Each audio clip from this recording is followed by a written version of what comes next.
Hello everybody and welcome. In this video I'm going to show you how to check software version for your earbuds XIAOMI Buds 5 Pro.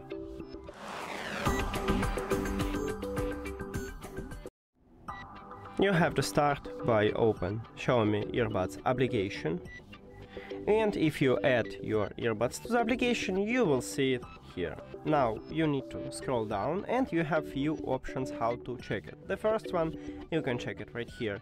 At the update firmware we have current version. Firmware version is the same as software. Or you can go to about earphones and check it right here at the third line. And that's it. Thank you for watching this video. If you found it helpful, please consider subscribing to the channel and leave a like on the video. See you later!